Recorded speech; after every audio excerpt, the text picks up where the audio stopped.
রোজা রেখে টুথপেস্ট দিয়ে ব্রাশ করা যাবে কিনা, কারা রোজা ভাঙতে পারবে, রোজা রেখে ইনজেকশন দেওয়া যাবে কিনা।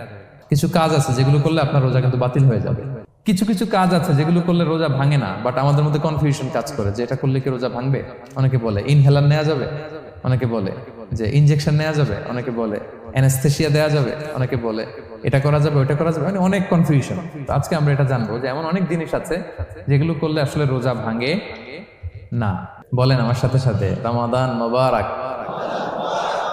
রমাদান কারীম, রমাদান মোবারক, রমাদান কারীম। এই যে এখন মনে হচ্ছে যে না রমজান আসছে, রমাদানের একটা ভাব, মাশাআল্লাহ সুবহানাল্লাহ।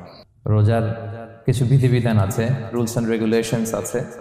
আমরা যদি এই রুলস এন্ড রেগুলেশন, এই জুরিসপ্রুডেন্স গুলো একটু রিভাইজ করে নেই, তাহলে পুরো মাস ব্যাপী কিন্তু আমরা খুব ভালোভাবে সিয়াম পালন করতে পারবো। আমাদের কনফিউশন গুলো দূর হবে এবং কারোর মধ্যে যদি কোনো জিজ্ঞাসা থাকে সেটাও আমরা কি করতে পারবো, আমরা সলভ করে দিতে পারবো ইনশাআল্লাহ বিইذنিল্লাহ।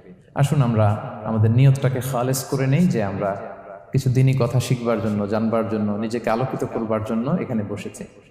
কারণ ইন্নামাল আমালু বিন্নিয়াত, যে কোনো কাজের রিওয়ার্ড দেওয়া হয়, প্রতিদান দেওয়া হয় নিয়তের উপর বেস করে। তো আমাদের নিয়ত যদি ভালো হয়, আমাদের এই পুরো সময়টা এটা ইবাদত হিসেবে গণ্য হয়ে যাবে আলহামদুলিল্লাহ।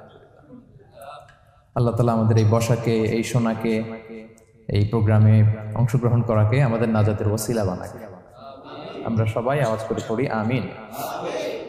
প্রিয় ভাইরা, মূল আলোচনাতে যাওয়ার আগে আমি ইন্ট্রোডাক্টরি একটা ডিসকাশন করব শুরুতে, এবং মূল আলোচনাটা বুঝবার জন্য এই ইন্ট্রোডাকশনটা বোঝা জরুরি।